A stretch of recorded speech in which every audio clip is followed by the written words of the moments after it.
乐友们，大家上午好！我是这次许蒙王牌越剧专场活动的主办单位——天津大学北洋乐园会的会员黄伟。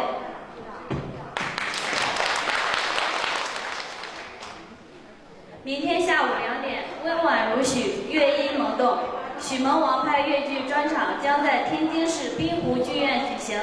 我们有幸请到上海越剧派国家一级演员梅花奖得主单养平、张惹红2位老师前来指导和助阵，并借此机会来天津大学与天津7所高校越剧社团的同学和全市乐迷们见面，给大家讲述越剧的美，并指导同学们演唱越剧，真是机会难得。让我代表金门年轻一代的乐友和广大乐迷朋友们，向单养平、张惹红2位老师的到来表示热烈的欢迎。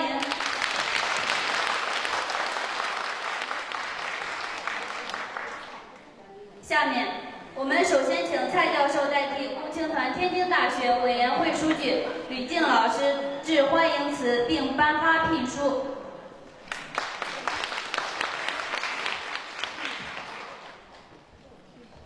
朋友们，大家好！今天呢，这个会是天津大学共青团委员会这个举办，我们跟北洋乐园会一起办的。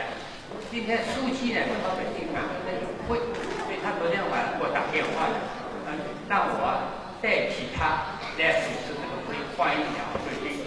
所以我呢就代替咱们天津大学团委书记来致一个欢迎词。咱们这次这个王派的这个许蒙王派专场，能够专门请到单老师跟张老师来，这是一个非常难得。我们大家同学们呢也非常高兴。咱们这个天津呢，这个搞越剧啊，因为是在北方，条件呢有限，但这些年呢有一定的发展。现在天津市呢已经有了19个越剧团，特别其中有7个大学的越剧团，所以这些年来呢，大家还是感觉到天津的越剧在发展，特别是一些同学刚刚进来的时候什么都不会，然后呢就学，然后呢就开始唱，然后呢又演点折子戏，最后呢像什么唐伯虎点秋香啊、舞女爱奏大戏一开始，那就表示同学在进步。我们之所以要办这些呢，主要有几个目的。一个呢，我们越剧是我们中国第2国剧，是非物质文化遗产。二一个呢，我们同学们参加这个社团呢，能够有所锻炼，能够提高自己方方面面的这个能力，再加上呢，弘扬我们中国的优秀传统文化，自身呢也得到提高，所以同学们也都很愿意。难得有这么个机会，因为大家知道，我们天津现在最困难的就是找老师找不到。因为没有专业团，都是业余教业余，所以今天呢，我们请到王文坚老师的这个嫡传弟子，这个单养平，范瑞娟老师的嫡传弟子张瑞红，能够亲自到我们这里来，方式入园一点，各方面来的人都陆续。但是呢，我们今天呢有这么个机会呢，感到非常难得。下面呢，我们跟团委呢一定呢要我。谢谢这2位老师。另外呢，请这2位老师呢，作为我们天津大学北洋艺术团越剧研究会的艺术指导，今天把聘书呢再交给我，让我呢再代表学校给2位老师发聘书，希望以后呢多多指导我们。下面呢，我先把这个聘书跟履历，我先发给2位老师。好。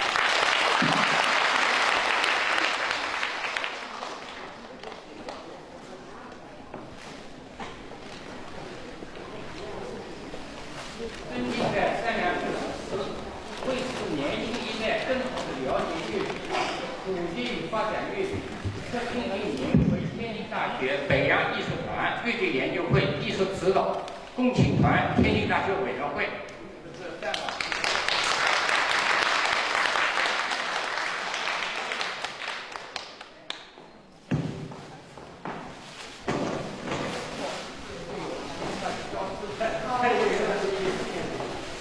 然后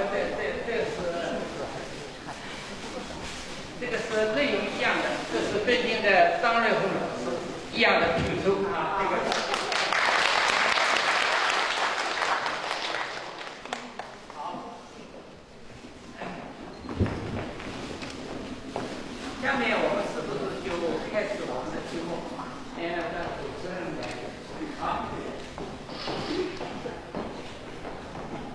现在，我们请单养平、张瑞红老师给大家讲述越剧的美。单养平老师师承越剧王派宗师王文娟，张瑞红老师师承越剧范派宗师范瑞娟，他们对越剧都有很高的造诣。我想很多朋友一定非常好奇，希望作为艺术家，你们最初是怎样喜欢上越剧的？在你们眼中，越剧最吸引人的地方是什么？你们又是如何去塑造那些角色的呢？下面请2位老师来为大家讲话。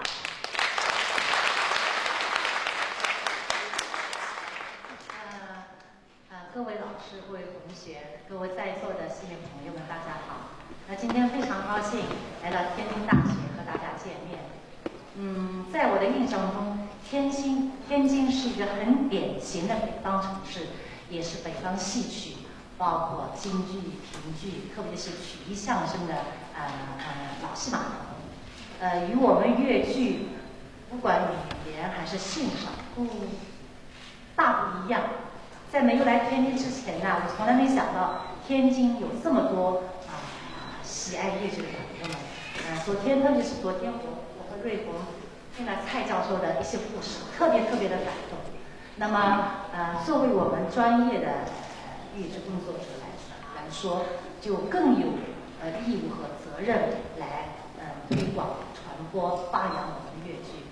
那么今天也非常高兴应蔡教授的邀请。来到天津大学，也感谢天津大学的老师和同学们给我们这样的平台让我们成为天津大学岳阳会的艺术指导。那么以往呢，我们都是每次演出都是匆匆而过，没有和大家这么近距离的交流。那么这次也非常高兴，我们有这么个见面会。要说我们怎么喜欢上越剧的，我觉得应该和在座的很多朋友都一样吧，是一部戏，或是一个演员一个角色突然打动了你，然后就无限制的陷进去了。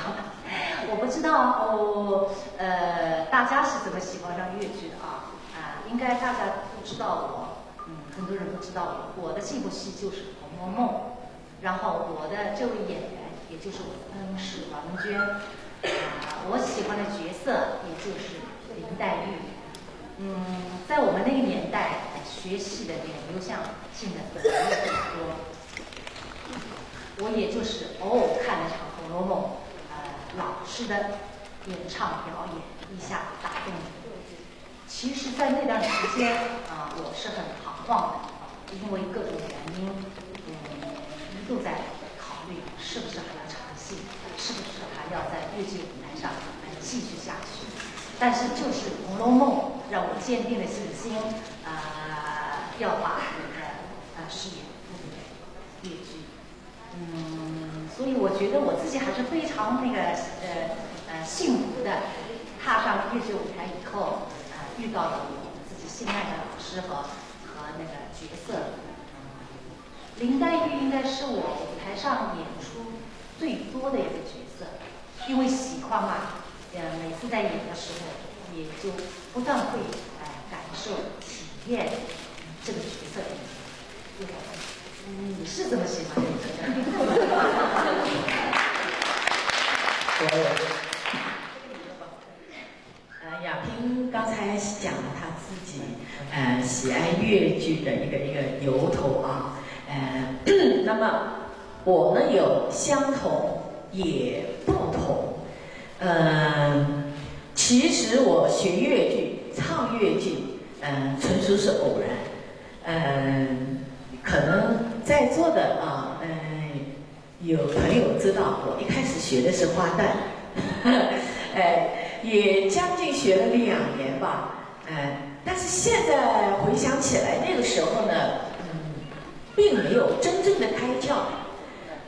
真正让我开窍的是范老师的一部电影《梁祝》。那种感觉其实和刚才亚萍说的一样惊为天人。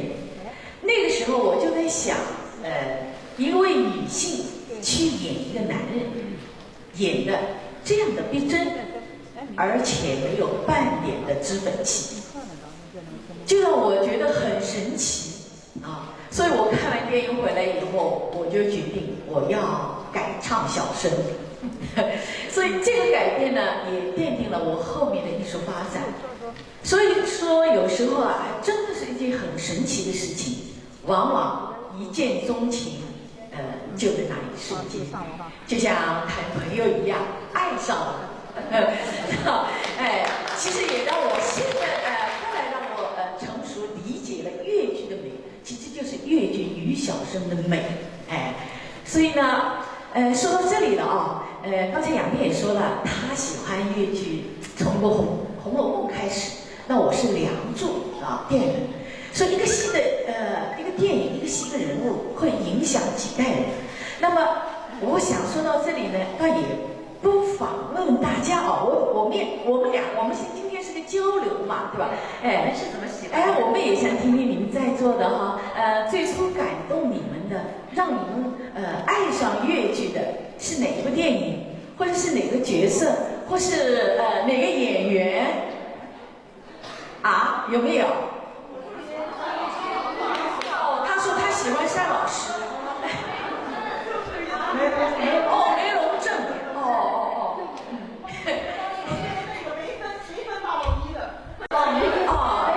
到过天津演出。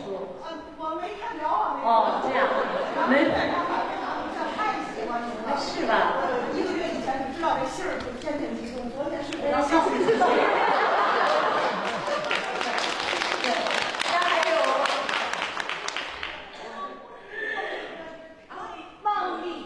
孟丽君，楼台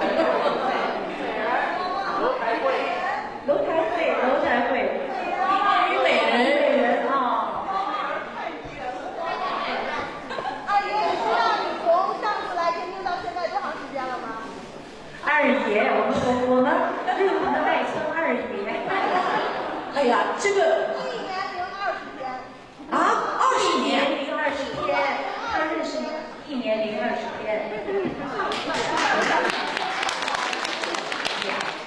我这里插一句啊，我们的同学们呢，特别是想了解这个粤语是什么，因为我们现在大学里工作很紧，这些都有可相互讲的，所以你看现在同学都想来，现在是练习才过来。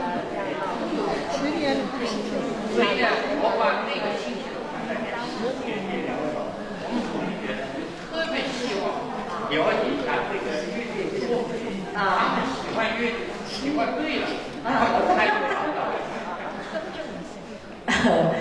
从刚才大家的交流当中啊，的确就是从一开始有一个戏或者一个人物啊，或者一个演员把你带入喜爱上粤剧啊。那么说到这里，我倒也想问问杨婷啊，可能也是大家想知道的一个问题吧。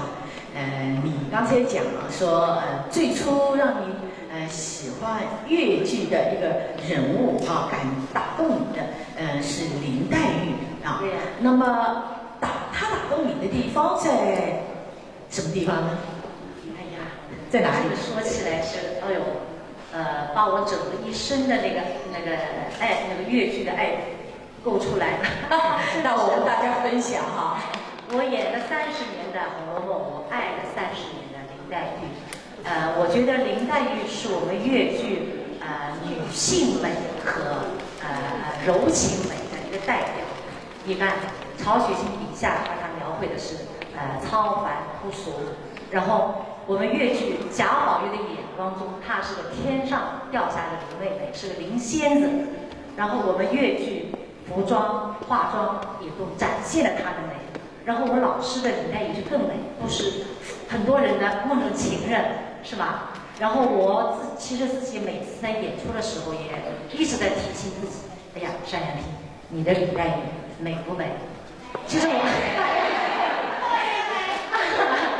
谢谢。我觉得其实林黛玉的个性也很美，是吧？她那个也很聪慧，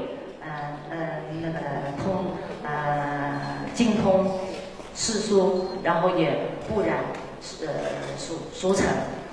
他和贾宝玉之间的那种感情是一种心灵上的交流，没有任何人际权利包括物质上的那种纠缠，是一段很纯粹的一种感情，非常美好。然后我觉得林黛玉的个性中有一种直率、刚烈的东西。我觉得我是很喜欢林黛玉这一点的。但是我可能在很多人那个眼里面或者心里面，林黛玉只是个哭哭啼啼、多愁善感、很作的这么一个小女子，是不是啊？其实我觉得不是这样的，林黛玉很有生活情趣的，会设计一些很好玩又很高雅的那个游戏，口齿伶俐。我觉得林黛玉是很有诗意和他的人生中很有诗意和理想，这么一个人物，也是曹雪，我觉得是曹雪芹笔下最完美的一个女子。那可能我们生活上没有这样的人哈，但是我们艺术上可以有这样的。她完成了我们林黛玉满足了我们这种的理想，所以我自己在演的时候也就是想，哎呀，这个女子真的是很美好。我也要向他学习真直率，然后是特别珍惜感情，人很清清白白、干干净净的这么一个女子。我不知道日红说的对吧？杨萍说的是我的亲属感。我觉得杨萍说的这个我非常同意。其实我们有时候看戏就是希望通过戏来弥补我们现实生活中不太可能。或者说很难达到的那种理想的状态。你的林黛玉，让我想起了梁山，她和祝英台的这段感情，可能比宝黛还要不真实，还要童话一些，但是它很感动人。我们现实生活中发展一段爱情，可能考虑的东西会比较多那么过去考虑的是不是门当户对，而我们现在考虑的是你有没有房子有没有车那么爱情就像交易一样，但是其实在人的内心深处谁不渴望像梁山伯和祝英台一样谈一场恋爱呢？不用去考虑男的有没有房子，能不能养家，将来的升值空间有多大，是吧？但是其实梁祝彼此之间他的家庭的背景其实并不了解，他就是纯粹的爱这个人，所以这个爱情就很美好，很纯粹。所以其实我们看戏有时候多多少少在理想当中希望有这样的一段美好的爱情。我不知道杨萍说到这个唯美这种理想状态，刚才突然有一个那个你说她喜欢上不光是有林黛玉还是谈到那个美我觉得像这样的一些人物都是唯美我不知道我好像也从朋友当中听到他们也把梅表姐林黛玉做比较，那么是不是也是唯美的典范的梅表姐？很多人都觉得那个梅很像黛玉确实他们是有很多地方很相似，但是还是不一样的。我在自己在接受这个人物的时候，我曾经也在犹豫，又是一个林黛玉式的那个人物但是渐渐的我在进入排练状态以后，我深深的感觉到梅和黛玉还是不一样的，它更是一种凄美。因为我前面说到黛玉是很有个性的，她其实是有反叛的。文稿就是一个最典型的，她择文嗟来还嗟去，她是这种叛逆就显得林黛玉更加美好。但是梅没有，她完全是顺从，她接受命运给她的安排，她为了任何人都可以牺牲自己，唯独没有自己。写，就是他有一个就是说寂寞也是清淡去，是有病相伴也是好的。那古人他是安慰大伯个，但其实他自己内心也是在回避，不敢面对这个真实的那个社会。他其实我觉得是我们古代那个封建社会中最传统的那种女性，为了表哥，为了母亲，可以一让再让，让到最后退无可退的小官场。我觉得黛玉是在抗争中走向回避，那么梅其实是在退让中走向回避。大家都是悲剧，但是这两个人的个性，我觉得是截然不同的。其实刚才杨平把这两个人物，最后的命运是悲剧啊。那么既然说到了悲剧，我觉得我们在戏剧舞台上，其实悲剧这种形式是最感染人的。那么今天我们和大家的交流，我觉得我们俩有一点你来我往的意思啊。既然你说到了悲剧，那我就不妨说一说另外的一种形式美，叫青春美。那既然说到青春美，我想我肯定要说到梅龙镇啊。因为虽然是有一些老生常谈了，但是对于这个人物，从我内心来讲，我是非常喜欢的。因为这个人物他很真实，也很生活化。他和传统意义上的皇帝不一样啊。传统意义上的皇帝，它是一种皇权的一种象征，它表现的是一种威严、至高无上。而我们越剧的这个小皇帝呢，他是一个自然的很平民化的，比较随性、平民化的一个皇帝。他的一个皇帝好好的不做，非要到民间去。他对于自由的向往对于制度的叛逆，其实在我们现在年轻人当中身上具有的一种问题，所谓的成长的烦恼都有。但是他这个我们越剧这个皇帝，他在身上体现出来的是一种少年美、青春美。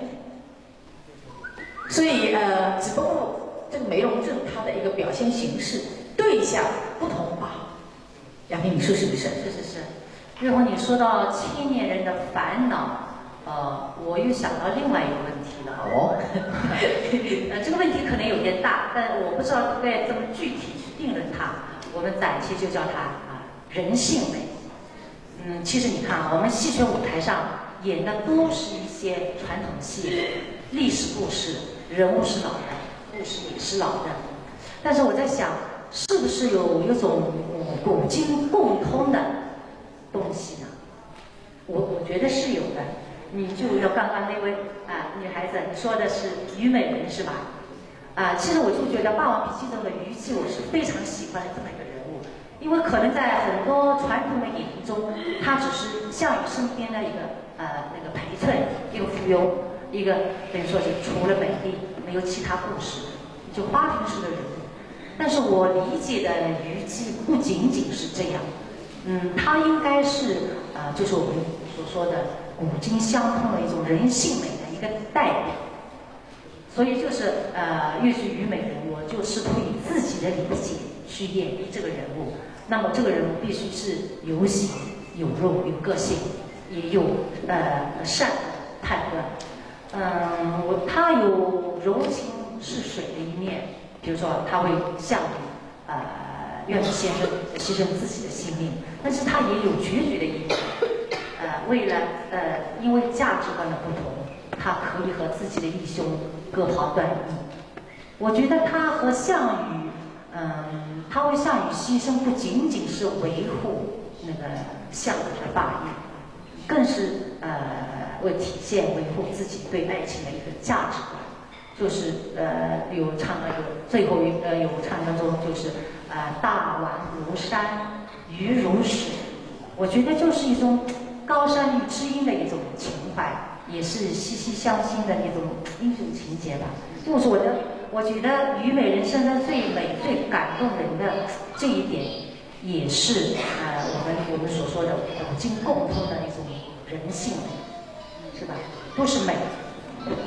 亚萍刚才讲到的是穿越古今的人性美，我觉得有。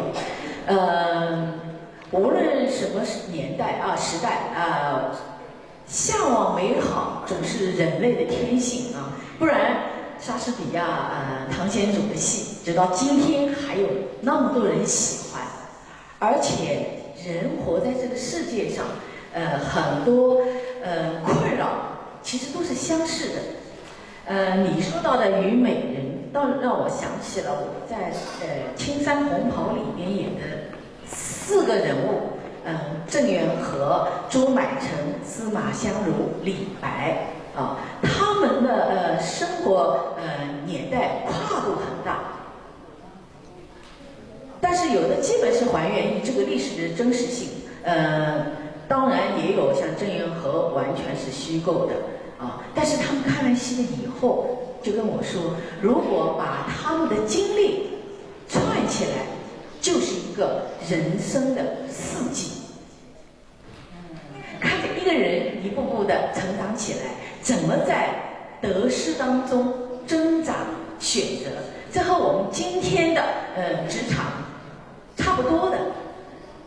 所以刚才你讲的穿越古今的人心美，其实我们的很多都有一种关照在里面啊，也多多少少都会找到自己的影子啊。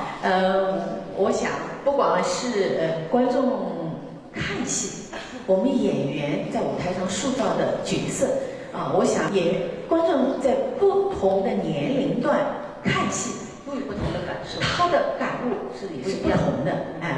当然我们也是随着一出戏哈，一个个人物成长起来的。亚萍，你说是？是的，其实我觉得我们演员应该说是很幸福的，在舞台上可以体验感悟不同的人生，诠释来表达我们自己心中的美，是吧？是的。那么今天呢，因为刚才我们觉得，我想我们呢曾经起步对粤剧的了解啊，喜爱上粤剧，我想这个初心最早打动你的，我想和在座的可能都有相通的地方。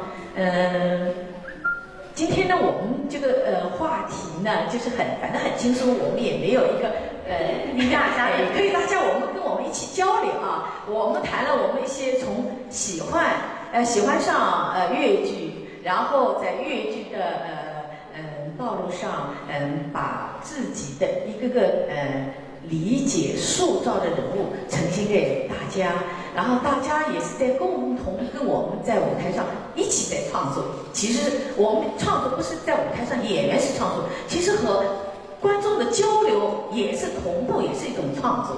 我们在你们的反馈当中我们在找人物的感觉啊，对这个戏的一个大家的一个接受。所以呢，今天我们这么近距离的接触，我觉得你们有什么问题也可以跟我们交流啊。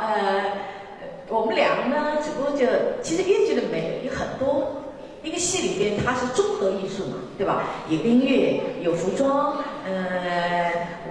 我们粤剧吸引这么多的观众，有这么大的影响，那肯定有很多方面。如果大家有什么问题需要跟我们交流，我觉得今天是很难得啊。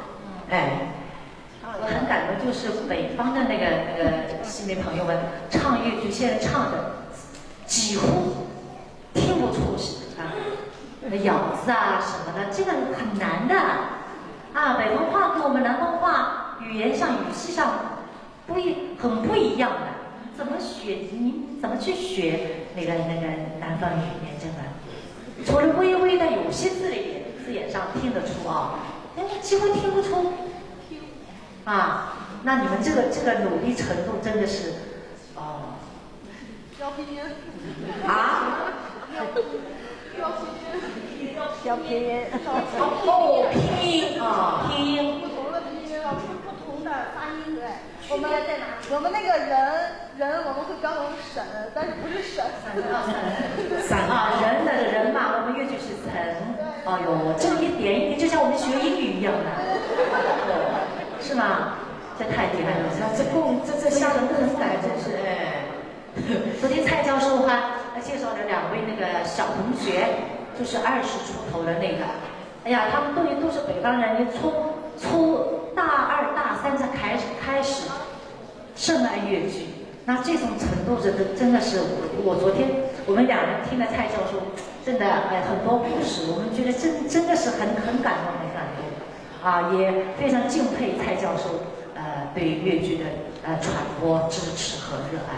对，本来就是推广普及啊，应该是我们的责任啊。但是现在你们在帮助我们做，而且做得很好。那么我想啊，这样咱们就要你来我往吧。来，大家有什么问题，或者没关系，也可以到台上来啊。或者大家要唱的，要大家那个什么的，轻松一些，咱放松。对呀，大家热闹一些嘛，不要这么严肃。两位老师。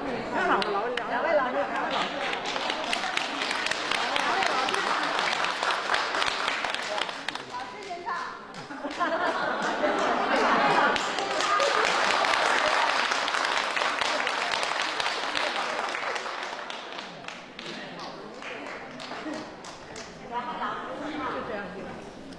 那个我们按照今天的程序是这样的，2位先给我们讲讲，然后呢由我们同学来唱，老师点名中，最后呢老师跟我们同学一起唱，或者是单独都可以。老师单独唱。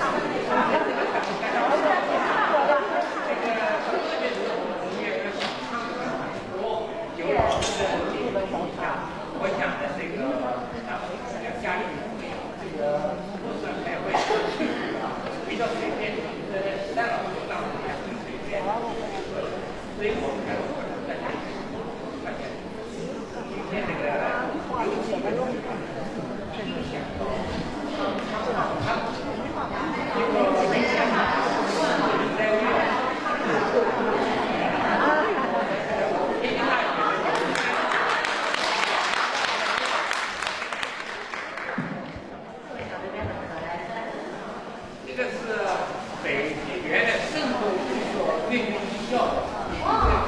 现在刚刚在北京风云越剧社叫夏小平，他是特别想很好，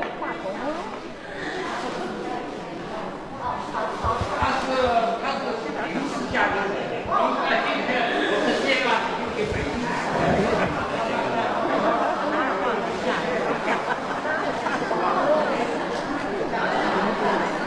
您要不要啊？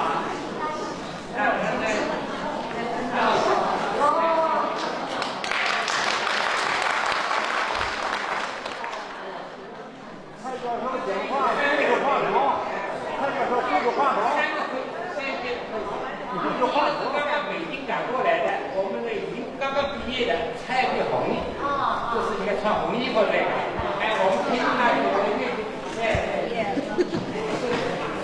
决赛团第1名的，这是第2个是他上一届的那个队长，李庆林，他也是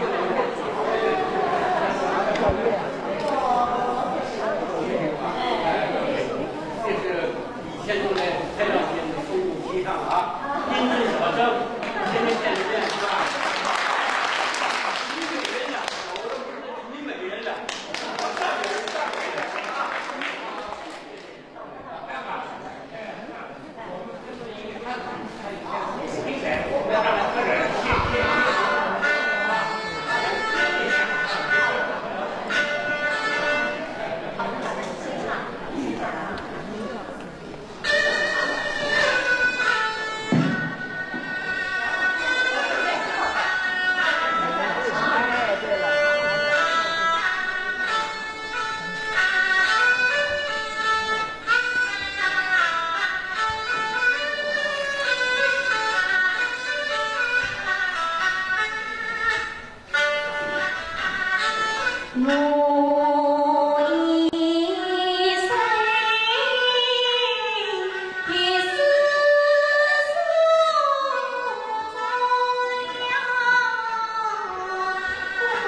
这个小妹妹很不容易的，胆子也大啊，真的是。然后她除了一刚那个刚前面的几句有点不稳，后面几乎就音准方面都不错。就是一个闭门记得呢，闭目记得目，你是麦啊，闭麦是古话什么？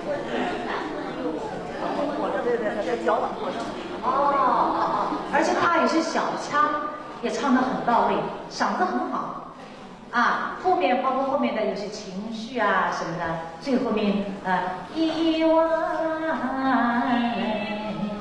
月长，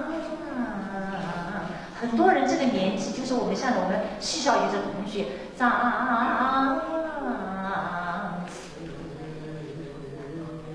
他唱到上面唱不下来，唱不下去了。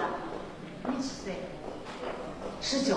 哎，那不错，他下面也沉下来了啊，而且嗓子很好。除了有个别的前面可能紧张了，没有稳住啊，就是前面几个稳音有不准，后面情绪啊什么的，因为肯定是今天还要打第一啊，这么多人啊。我给你，如果是100分的话，我给你评90分。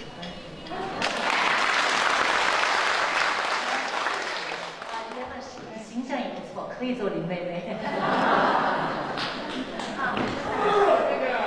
这个客人就是已经是有断话很好。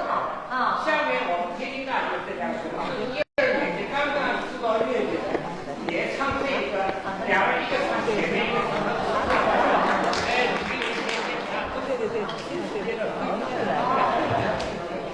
对，我也是。你现在唱前面的王一渊的，王一渊在哪儿？好的，两个前后两个，他唱前面一段，他唱后面一段，这是刚刚的12年级上的。在老师身边，老师幸福的很好。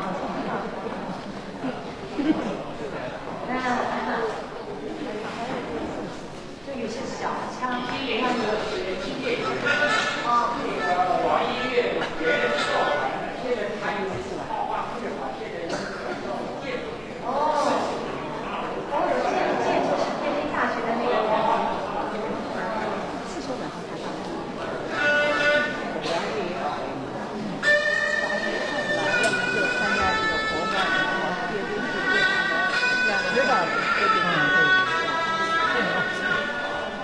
他只要说好容易找个地区，这就是辅导。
大学生吧，他对于理解人物、理解黛玉的这种感情理解的很透啊。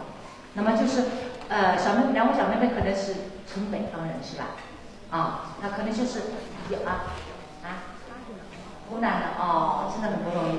那么可能他有些咬字上有一些，比如说是嫂子才进鼻子不，他你咬不够实，嫂子的你就是有点含糊。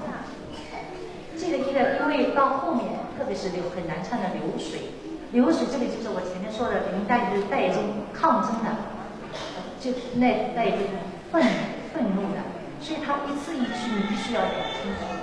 嫂子曾经鼻子摸，摸到会留人思考到自己，就是刚才两个就是有些咬字上还有这些，就是死啊，就是有些含义，这些可能就是但是他那个假声好像结合的蛮好的啊，对，那你真假声结合的蛮好，高音上去的这个假声，两个那个嗓子都是很不错的。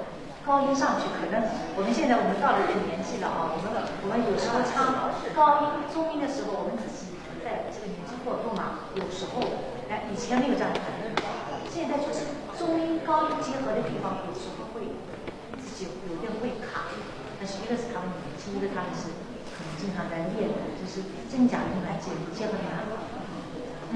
就是咬字上两个咬字上再去用实力。谢谢老师。小心吧，小心点。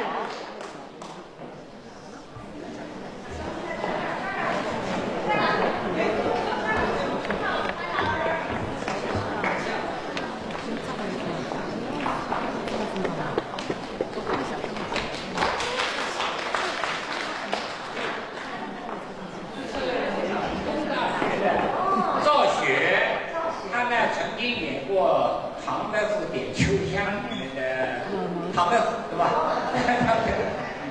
理工大学。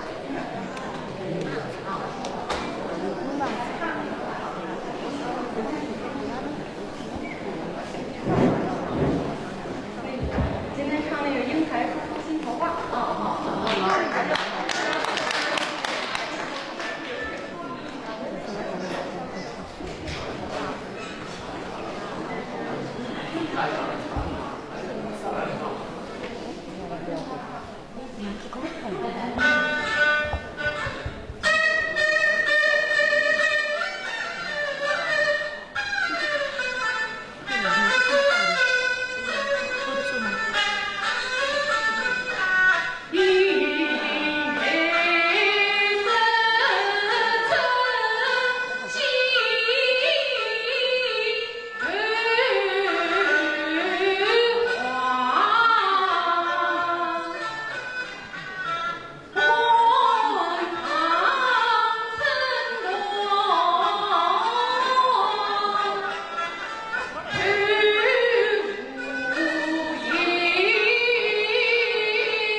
字咬字啊，你都是在一个位置上面，比如什么注音的，对吧？你都是在一个，你以后练声的时候发音的时候，你就把它一个字做音肯定是音，它不可能是在夫的上面发音，就这样发不出来了，就整个口腔就没有把它一个字一个字，但你咬字还是蛮很实的，嗓子也蛮好的，气很足啊，但是呢，唱翻拍它不但要嗓子好，还是要有一点气啊，你没有总气抵不上去的话呢，它就，但是你现在就是做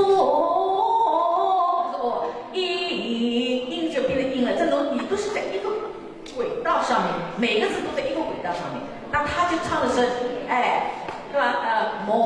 刚才买歪啊，买哇，那我哇就把你是买哇，杯就这个杯，把它打开，杯飞，对吧？你还有做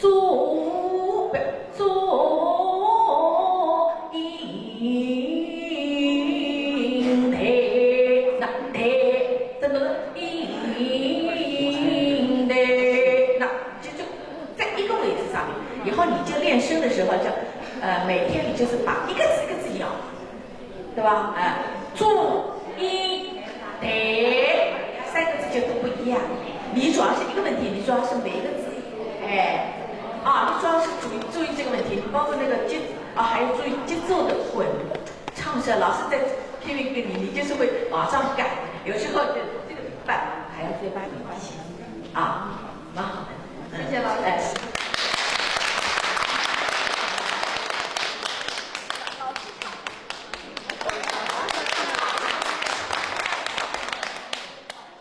谢谢4位同学的演唱和老师们的点评，真是机会难得，我相信大家一定得益匪浅。下面是老师与学生们的精彩互动，师生合唱。先请单亚萍老师与天津大学北洋乐研会李雪琴同学合唱《红楼梦》中王派最著名的唱段《天上掉下个林妹妹》，由李雪琴演贾宝玉，单亚萍老师演林黛玉，有请。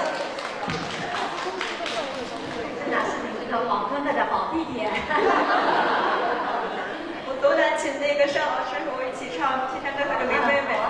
然后因为我只学了2年越剧，可能唱得不好，我请大家和我一起唱。一起唱，谢谢大家。到了后面来。什么曲？他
老师那就唱4句照他，好吧？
姐妹情。理工大学的庄宇同学，来自甘肃的天使培，他刚刚学乐器就这1、2年，曾经演过唐伯虎点秋香里面的秋香。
就你有啊？胡子呀？哎呦，老师啊！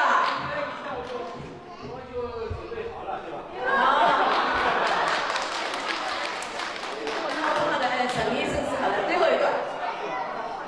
多唱点。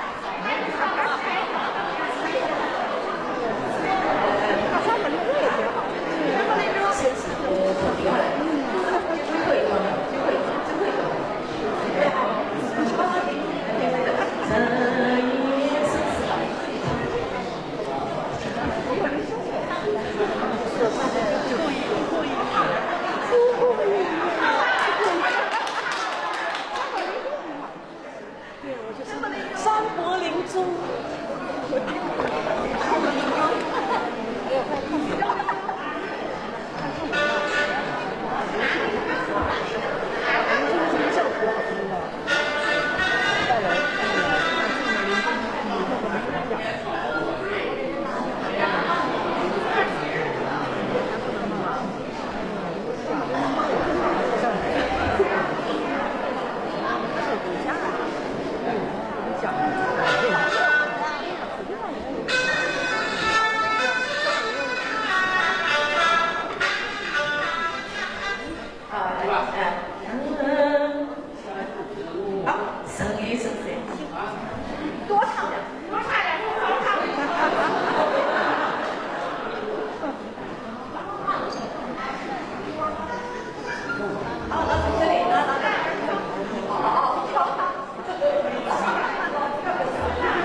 今天的见面会就到此结束。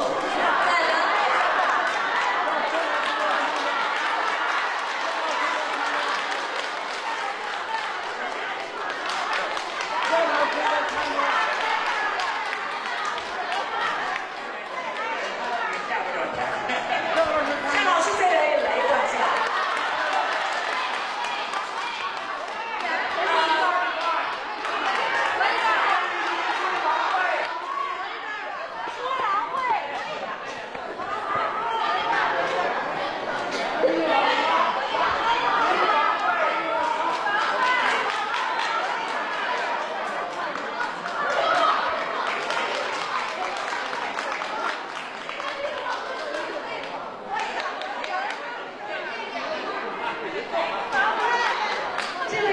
这位你难为我了，阿姨说是那个强力少童嘛，不让我报，这个你太难为我。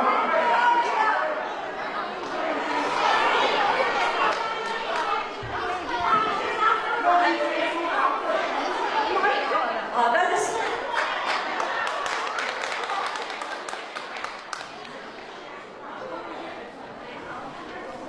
你去书房会啊？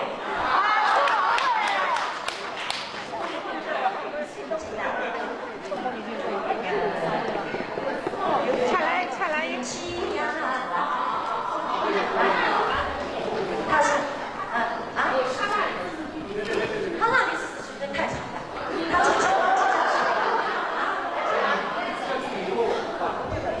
稍请。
但是老师那个对方起来，就两个，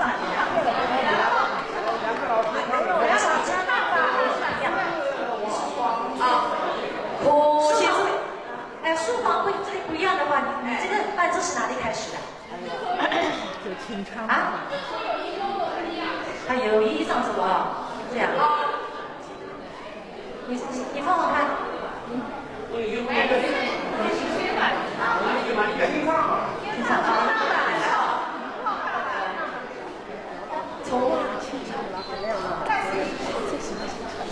他有一张桌，对吧啦？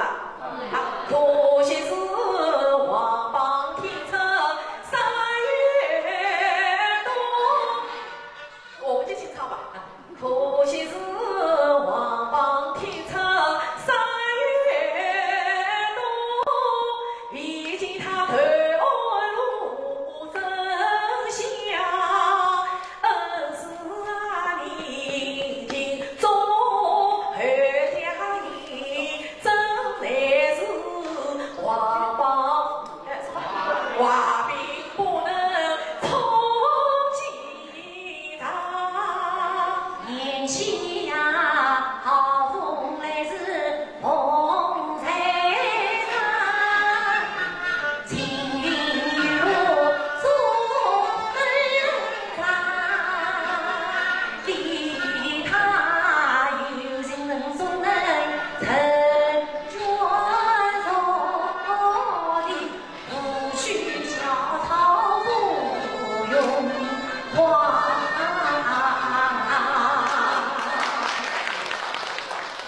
事情是好风一领破波上，只怕他做了高官把囚禁他，我为他天天宽度等嫁衣，我为他夜夜思梦待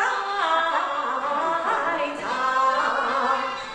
一片真心为天飘，不落雨中为他长。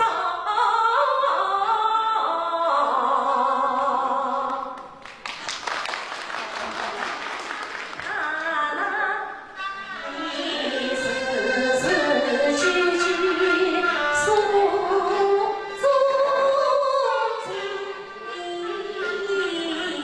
我在里帮帮衬衬君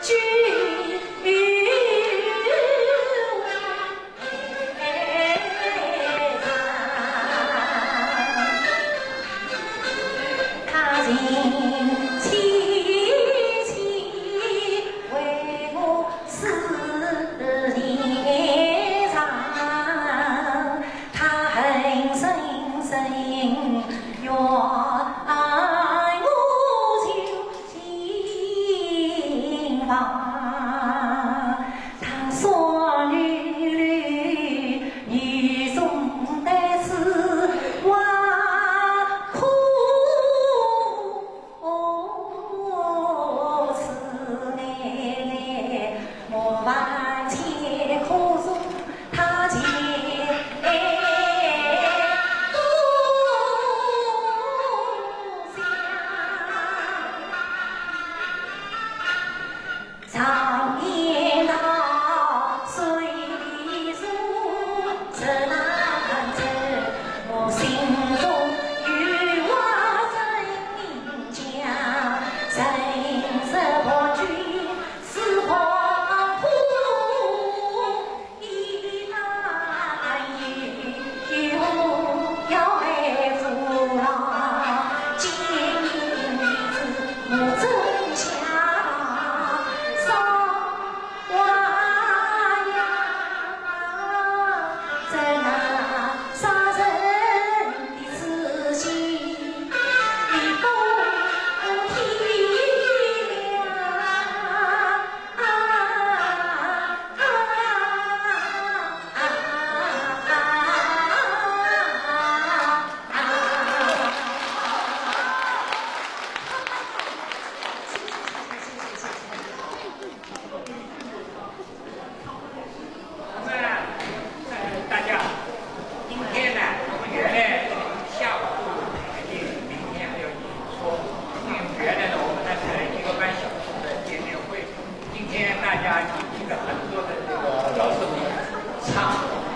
我们今天是到这里。